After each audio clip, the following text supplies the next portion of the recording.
Hello, नमस्कार। कोविड-19 के इस मुश्किल घड़ी में बच्चों, हम सभी लोग अपने घरों में रहकर कार्य करने के लिए थोड़ा मजबूर हैं। लेकिन मुंबई महानगर पालिका ने आपको घर बैठे ही पढ़ाने या यूँ कहें अध्ययन करने का एक मौका दिया है, जो कि हमारे महानगर पालिका के चैनल द्वारा आपको वीडियो के रूप में लेसन प्रसारित किया जाएगा। और उस लेसन के जो विषय हैं वो आपके स्क्रीन पर दिखाई देंगे और उसके टॉपिक भी आपको स्क्रीन पर ही दिखाई देंगे। तो चलिए शुरू करेंगे हम आज का अपना लेसन। आज की कक्षा छठी कक्षा में हम जो विषय पढ़ेंगे वह है गणित। गणित विषय में हमारा आज का जो लेसन है, पाठ है, वह है लेसन नंबर 16 क्वाड्रिलेटरल, अर्थात पाठ 16वां चतुर्भुज। और मैं हूं आपका वर्चुअल मार्गदर्शक Ajay Kumar Maurya, MCGM virtual classroom Dadar से। तो बच्चों, इसके पहले के लेसन में हमने देखा था त्रिभुज और त्रिभुज के प्रकार, यानी हम 3 भुजाओं वाली बंद आकृति के बारे में हमने देखा था। तो यह आकृति आप पहचान गए, 3 भुजाओं की आकृति जिसे कहते हैं त्रिभुज। और यह बंद आकृति नहीं है, यहाँ उसका मुंह खुला हुआ है, इसलिए यह किसी भी प्रकार की बहुभुज आकृति नहीं है। बहुभुज आकृति बंद आकृति को कहेंगे जिसमें भुजाएं हों, और यह 3 भुजाओं वाली बंद आकृति है। तो बंद आकृति और बंद आकृति जिससे यह आकृति बंद होती है वह रेखाखंड उसकी भुजाएं होती हैं। तो हमने त्रिभुज की भुजाएं, त्रिभुज के शीर्ष बिंदु को आपने अच्छी तरह से समझा है। चलिए अब हम एक दूसरी आकृति लेते हैं और यहाँ आपको 4 भुजाएं नजर आएंगी।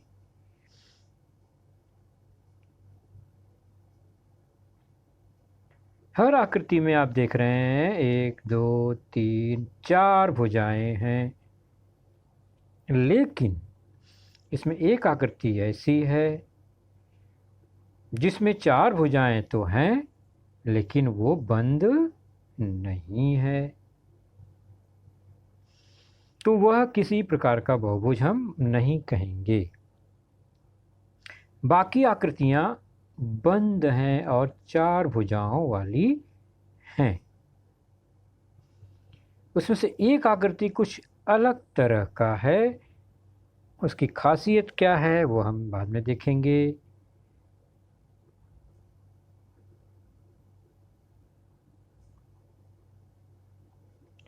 तो चलिए अब हम समझते हैं इन 4 भुजाओं वाली बंद आकृति को क्या कहते हैं।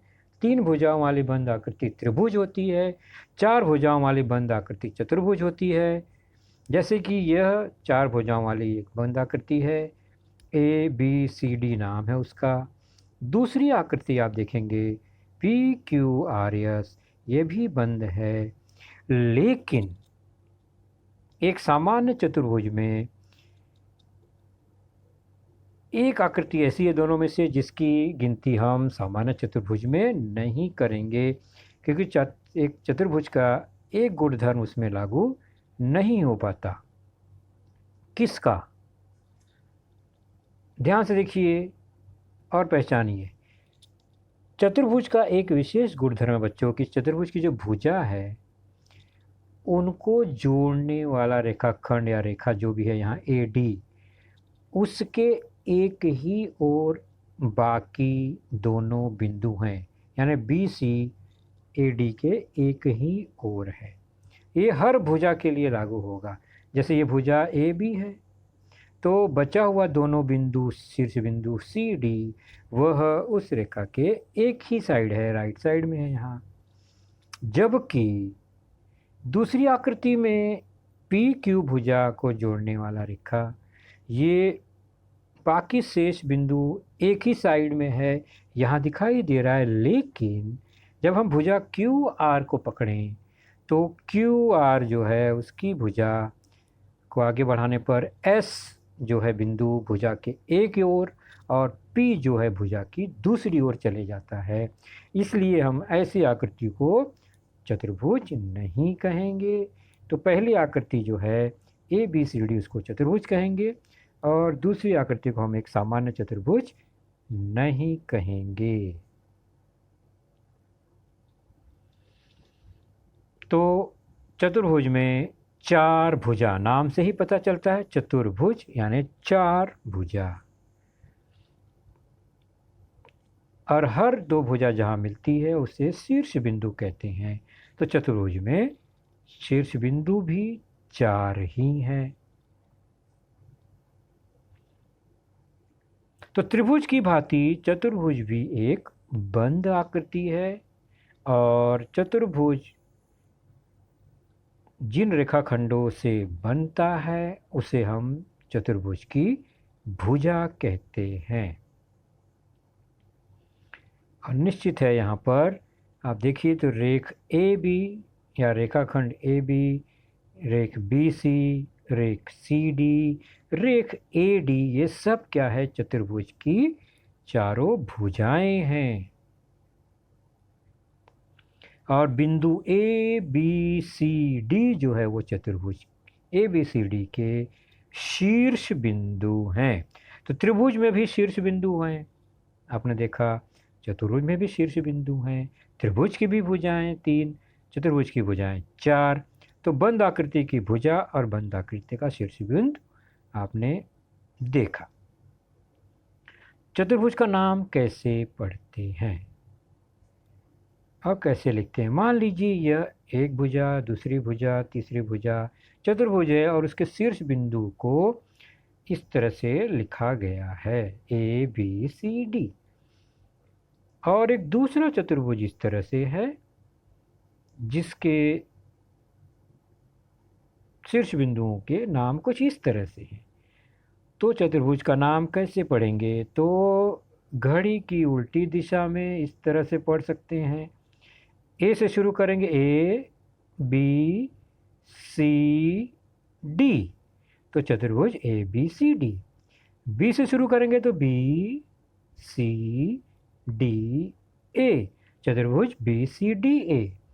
या अगर सी से शुरू करें तो सी डी ए बी। इस तरह से चार अक्षर को घड़ी की सुई की दिशा में या उल्टी दिशा में क्रम से चतुर्भुज का नाम लिखते हैं और इसे संकेत के रूप में एक चौकोन बॉक्स जैसा दिखाते हैं और पढ़ते हैं चतुर्भुज ए बी सी डी, अगर ए से शुरू किया तो।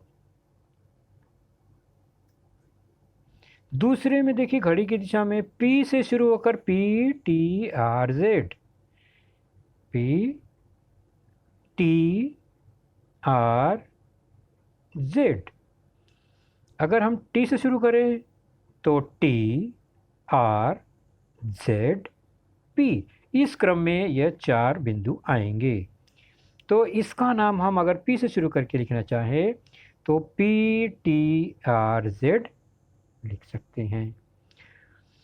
तो पी आर टी जेड ऐसे आगे पीछे नहीं लिख सकते, हम क्रम से लिखेंगे एक के बाद एक, जिसका नंबर आएगा घड़ी की सुई की दिशा में घूमते समय या उल्टी दिशा में घूमते समय। तो चतुर्भुज के किसी भी शीर्ष बिंदु से हम प्रारंभ करके घड़ी की सुई की दिशा में, जैसे दक्षिणावर्त कहते हैं, अथवा घड़ी की सुई की विपरीत दिशा में वामावर्त, क्रमशः शीर्ष बिंदुओं के नाम लिखकर चतुर्भुज का नाम दिया जाता है। चतुर्भुज शब्द को संकेत में हम कैसे लिखते हैं? इस तरह से एक बॉक्स बनाकर चतुर्भुज चौकोन बॉक्स को चतुर्भुज पढ़ा जाता है। तो हम इस निशान को हमेशा क्या पढ़ेंगे? चतुर्भुज। तो चतुर्भुज त्रिभुज की ही तरह चतुर्भुज के भी अपने अंग या भाग हैं और हम उन्हें आसानी से पहचान पाएंगे। यह एक चतुर्भुज, नाम लिख दिया मैंने ABCD। तो यह है चतुर्भुज ABCD, जिसमें भुजाएं हैं, शीर्ष बिंदु हैं, विकर्ण भी हैं।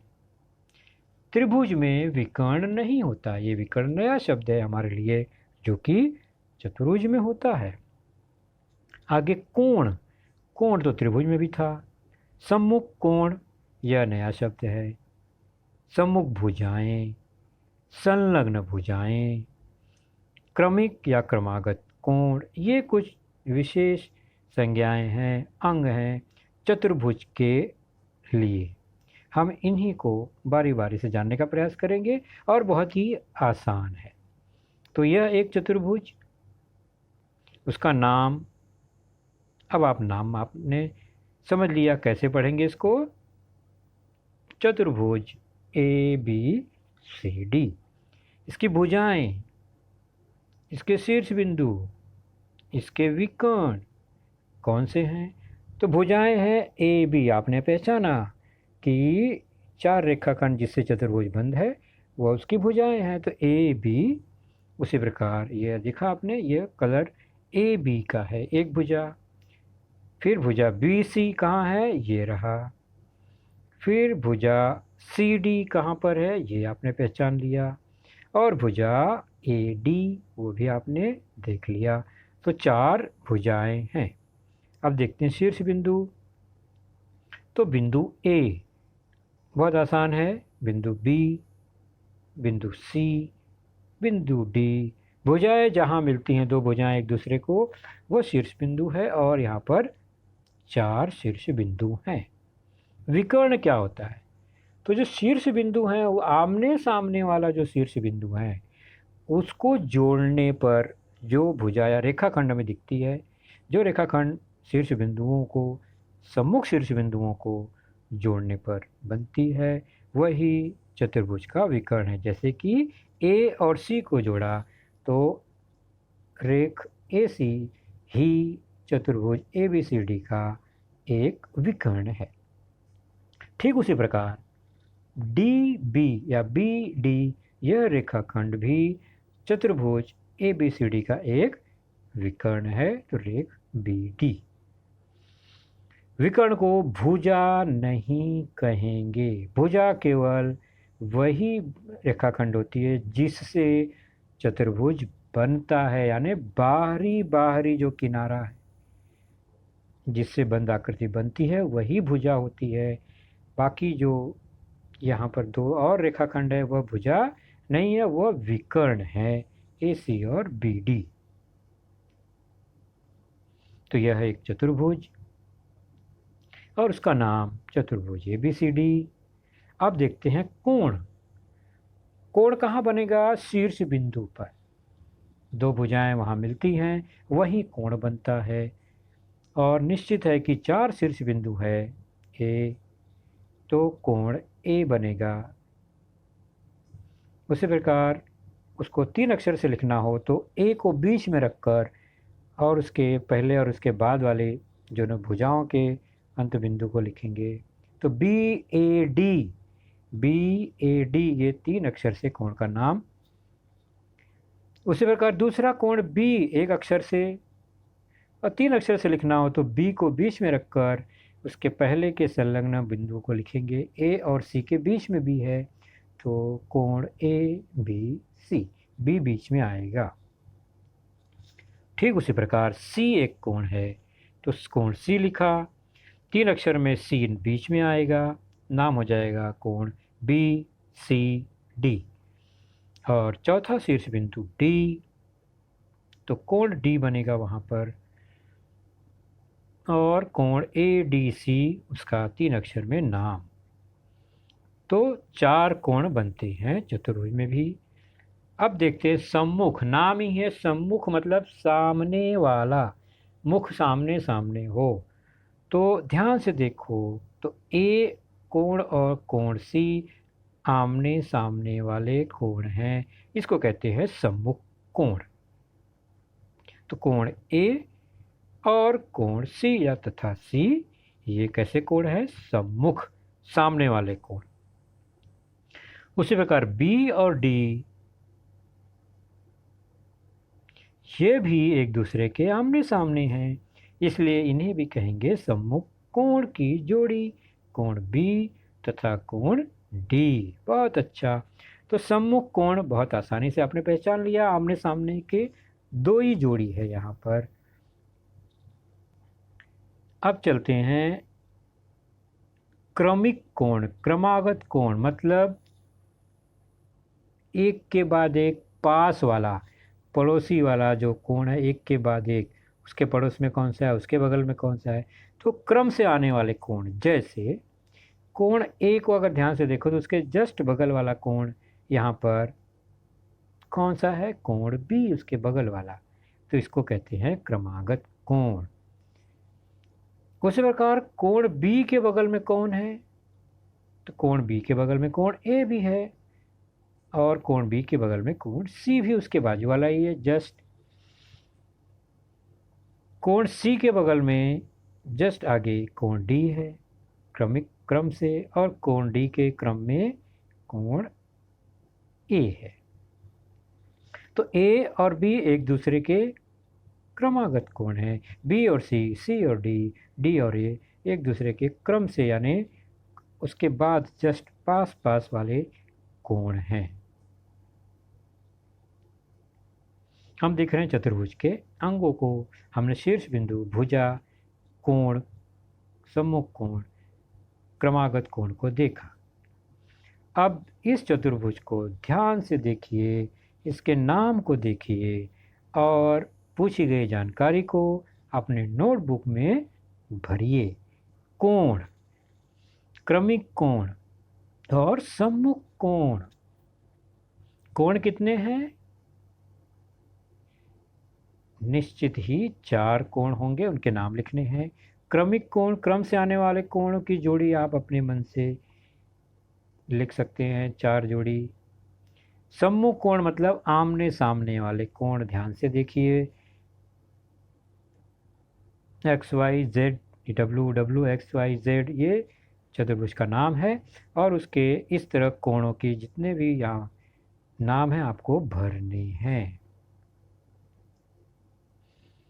उसी प्रकार अगली आकृति है चतुर्भुज ए बी सी डी, और हमें यहाँ पर सम्मुख भुजाएं, संलग्न भुजाएं देखनी है।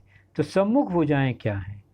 आमने सामने की भुजाएं। जैसे यहाँ नीला और हरा रंग में भुजा ए बी और भुजा डी सी, ये सम्मुख भुजाएं हैं।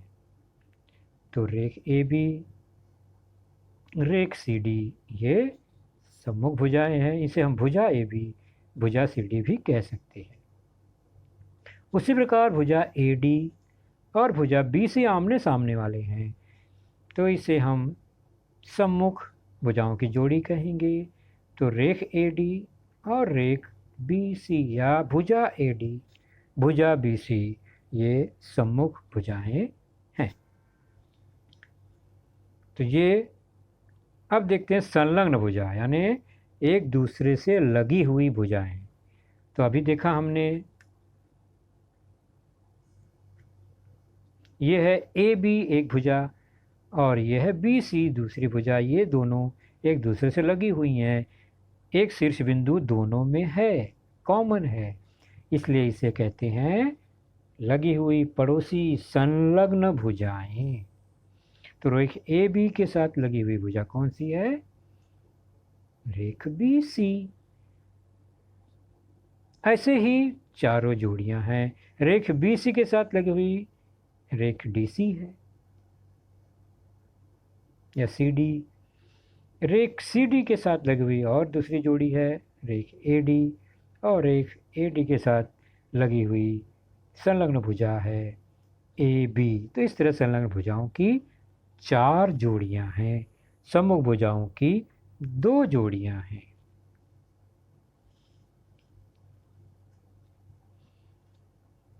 अब यह चतुर्भुज पी क्यू आर एस है, और आपने अभी जो देखा समझा, क्या सम्मुख भुजाएं, आमने सामने की भुजाएं, और दूसरी हमने देखी संलग्न भुजाएं। तो इस चतुर्भुज PQRS में सम्मुख भुजाओं की जोड़ी और संलग्न भुजाओं की जोड़ी कौन सी है? तो सम्मुख भुजाएं हैं, पहचान गए आप? बिल्कुल। तो अपने नोटबुक में सम्मुख भुजाओं की दोनों जोड़ी को लिखिए। उसी प्रकार संलग्न भुजाओं की भी जोड़ी बताइए और नोट कीजिए। किस आकृति को देखकर लिखना है ये हमें लिखना है चतुर्भुज PQRS को देखकर। तो 4 जोड़ी संलग्न भुजाओं की और 2 जोड़ी सम्मुख भुजाओं की हमें यहाँ लिखनी है। उसके नाम को लिखना है, आप निश्चित ही लिख पाएंगे।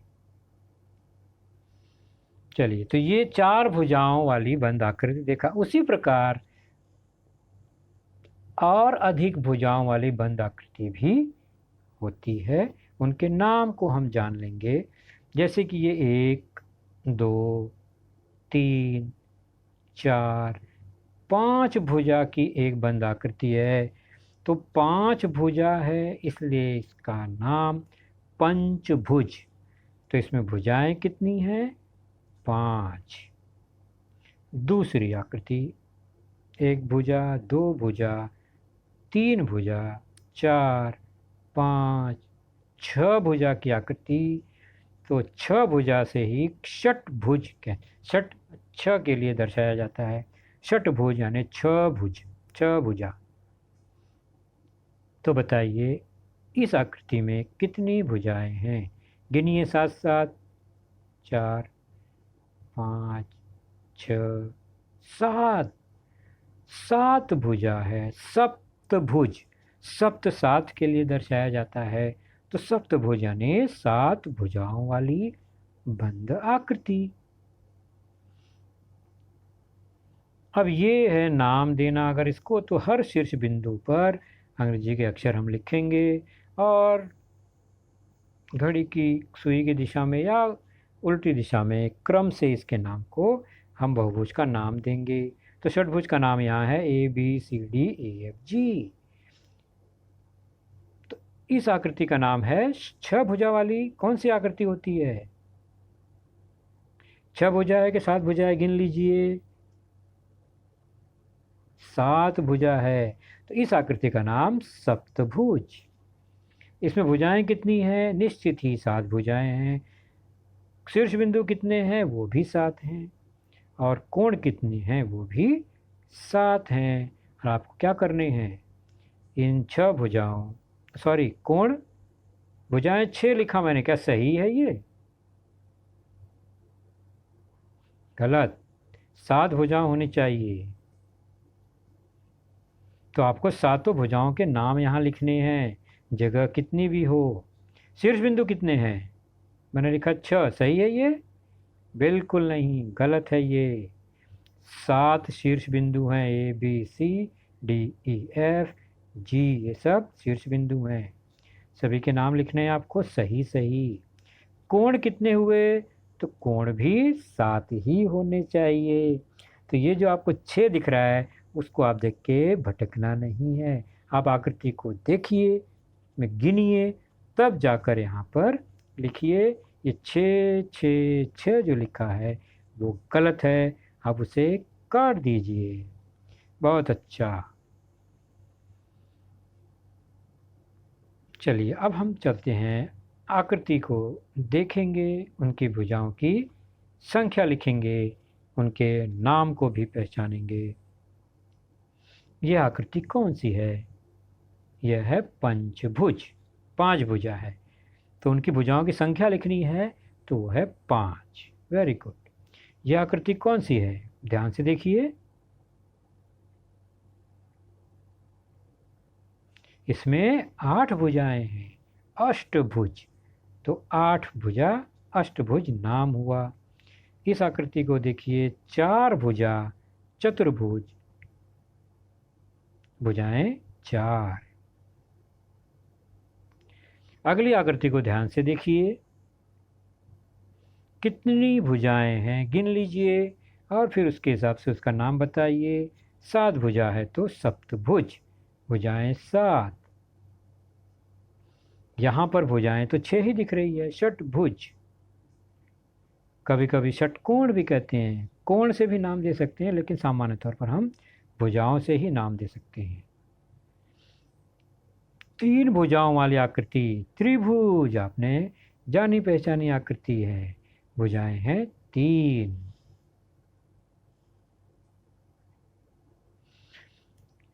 चलिए अब एक वस्तु को देखिए, यहाँ पर है फूल। पंखुड़ियों के सिरे को जोड़कर कौन सी बहुभुज आकृति बनती है, देखिए।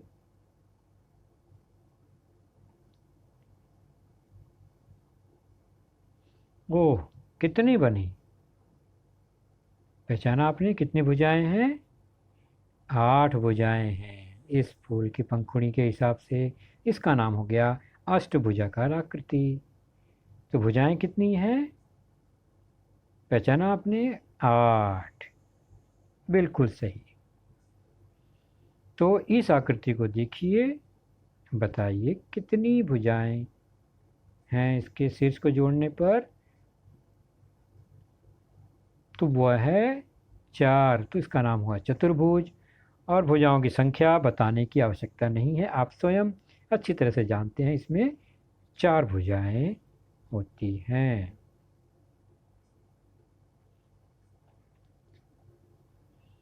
चलिए अब बहुभुजों की भुजाओं की संख्या बतानी है, नाम को देखकर, आकृति को नहीं।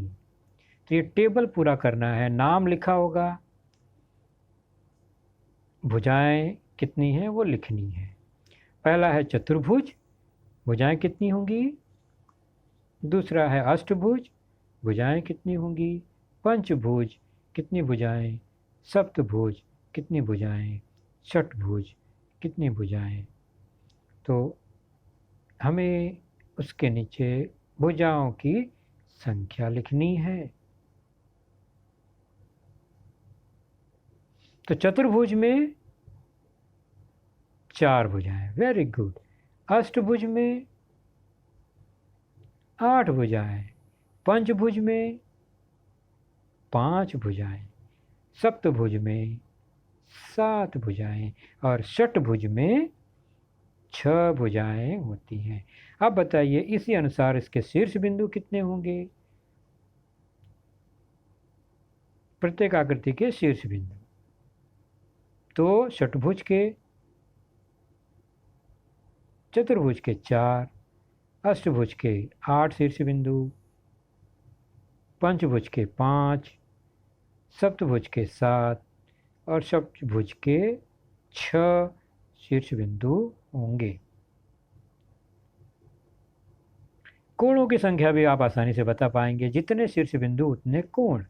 चतुर्भुज में 4, अष्टभुज में 8, पंचभुज में 5, सप्तभुज में 7 और षटभुज में 6 कोण बनेंगे।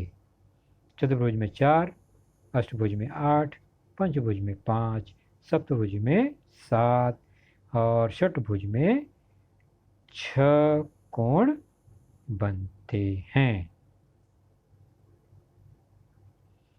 तो ये आपने देखे अलग अलग बहुभुज, उनमें भुजाओं की संख्या और उनके भुजाओं के नाम।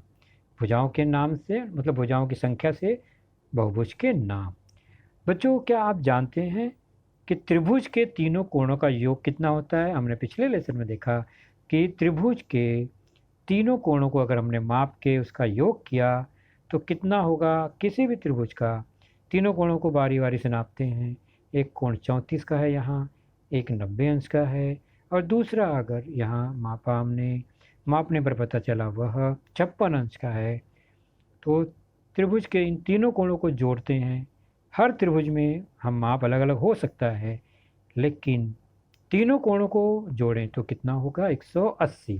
तो ये कंफर्म है, हम जानते हैं कि त्रिभुज के तीनों कोणों के मापों का योग 180 अंश होता है। इसी गुणधर्म का उपयोग करते हम बहुभुज के कोणों के मापों का योग पता कर सकते हैं। बहुत आसान तरीका है, चलिए देखते हैं। ये त्रिभुज है, इसके सब कोणों के मापों का योग 180 अंश होता है। अब ये एक चतुर्भुज है, तो हम बहुभुज या चतुर्भुज के कोणों के मापों का योग जानना है, तो हर बहुभुज को त्रिभुज में टुकड़े टुकड़े कर दो या बांट दो। कैसे? जैसे कि इस चतुर्भुज को मैंने एक लाइन खींच के दो त्रिभुज में बांट दिया, और हमें अच्छे से पता है कि ये जो त्रिभुज है पहला ऊपर वाला, उसके मापों का योग 180 होगा और दूसरे का भी 180 होगा। अब मतलब ये पूरा मिला के कितना हो गया? 180 और 180। तो चतुर्भुज के कोणों के, चारों कोणों के मापों का योग मिलाकर कितना हो जाएगा? 360 अंश सब मिलाकर। तो त्रिभुज के कोणों के मापों का योग 180 होता है, जबकि चतुर्भुज के कोणों के मापों का योग 360 अंश होता है। ऐसे ही हम हर बहुभुज को त्रिभुज में बांटकर, एक ही शीर्ष बिंदु से हमने बांटा, इस तरह दो लाइन खींच दिया तो ये 3 त्रिभुज बन गया। तो हर त्रिभुज 180 अंश 180 अंश 180 अंश का हुआ, तो तीनों जोड़ देंगे तो आ जाएगा 540। तो इस पंचभुज के मापों का योग 540 अंश हुआ। अब बताइए, यहाँ पर अष्टभुज 8 भुजाएं हैं, एक शीर्ष बिंदु से इसके त्रिभुज बनाते जाएं, अगर इस तरह से लाइन खींच खींच कर बांट दे इसके विकर्ण को, तो बन जाएगा ये, यहाँ पर 1 2 3 4 5 6 त्रिभुज बन गया। एक, दूसरा, तीसरा, चौथा, पांचवा, छठा, और हर त्रिभुज के तीनों कोणों के मापों का योग 180 अंश होता है, और 6 त्रिभुज हैं तो 180 गुणे 6 हो जाएगा 1080 अंश, यानी अष्टभुज के कोणों के मापों का योग 1080 अंश होगा। और एक फॉर्मूला है, इससे भी हम ज्ञात कर सकते हैं किसी भी बहुभुज का। भुजा में से 2 घटाकर 180 से गुणा कर दो। जैसे कि मुझे त्रिभुज के मापों का योग निकालना है, त्रिभुज में भुजा होती है 3 में से 2 घटा दिया 1 गुणे 180। तो ये फॉर्मूला का उपयोग हमें अभी नहीं करना है बच्चों, केवल आप त्रिभुज में बांटकर हम बहुभुज के कोणों के मापों का योग निकाल सकते हैं आसानी से।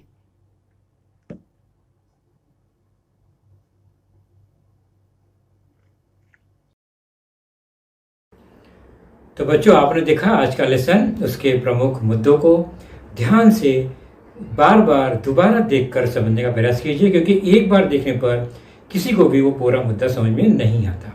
तो जैसे ही हम 2 बार 3 बार देखेंगे तो हमें वह समझ में आने लगेगा।